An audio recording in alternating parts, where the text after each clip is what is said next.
everyone, I'm Trainer Isabel and welcome back to Young Engineers. This is lesson 5 of a 10-part series where we learn about science, technology, engineering and mathematics in a cool, fun and exciting manner. Now that we are on the halfway mark of our class, let's recap what we learned in lesson 1 to 4. In lesson 1, we learned about what is velocity and what happens when we extend the arm of the catapult. In lesson 2, we created a model called flying chairs, and we learned all about centrifugal force. In lesson 3, we learned about the two types of friction, rolling friction and sliding friction. We also learned how to calculate parameter. I hope you have fun with the turning basket.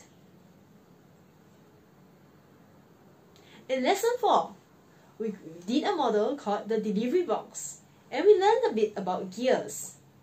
What are gears, how to use them, and what is gear transmission? If you need a recap on all these 4 lessons, feel free to check them out in Seesaw. Now, before we go on to today's lesson proper, let's give a round of applause for our lucky winners of last week's Lesson 4's Best Model. Great job, guys! Now let's start with today's class proper. In today's class, we're going to continue on from where we left off in Lesson 4. We're going more in-depth into gears. Now today, the appliance of our discussion is the fan. The fan that you can find at home. Have you ever wondered what makes it work? What cools the air? And how it does it? Well, let me tell you how.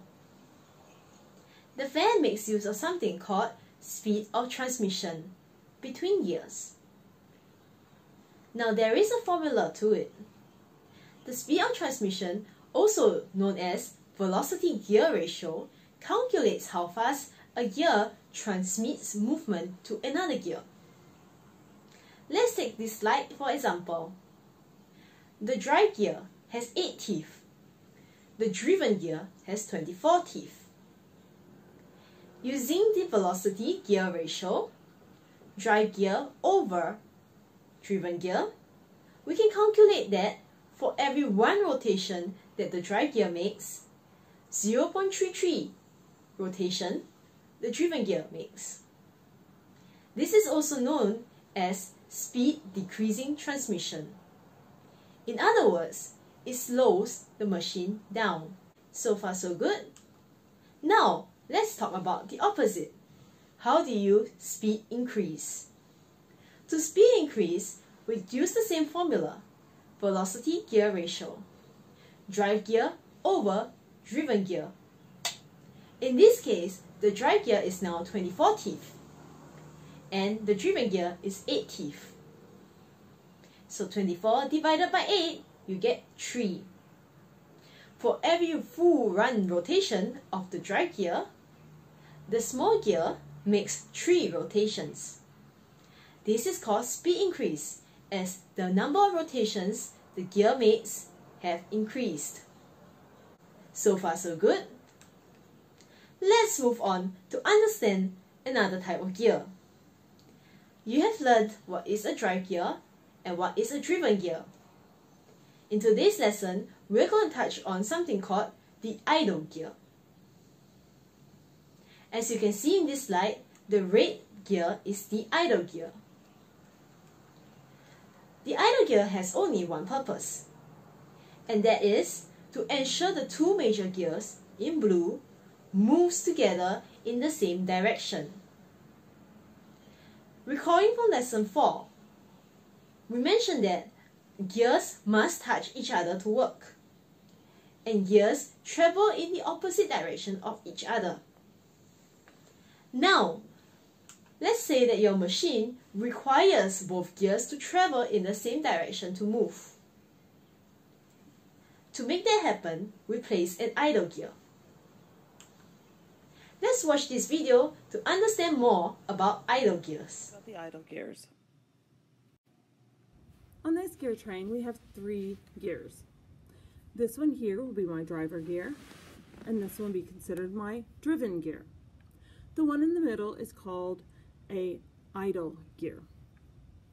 Okay, so I just want to show on this one that the idle gear is just going to make the ones on the outside, the driven and the driver gear, it's just going to make them go in the same direction.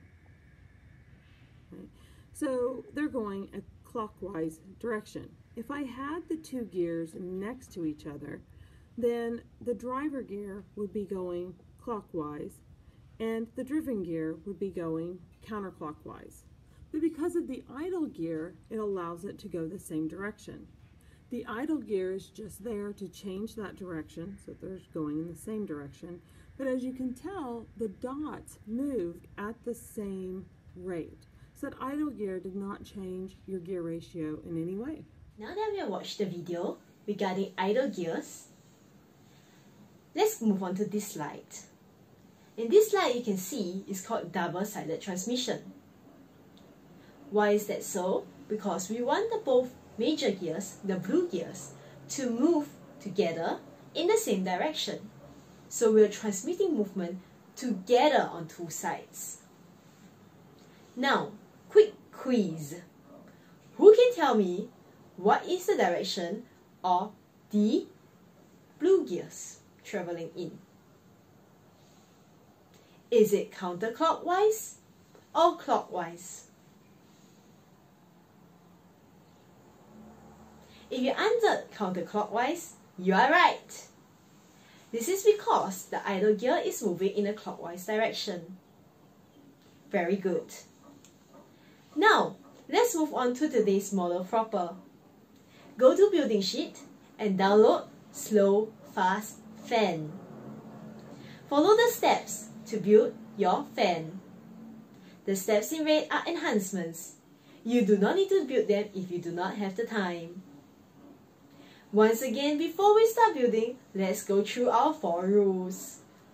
Our first rule, only use the items from your kit. Our second rule, always count. Our third rule, colors do not matter unless they are pins. And our 4th rule, always be ready for class.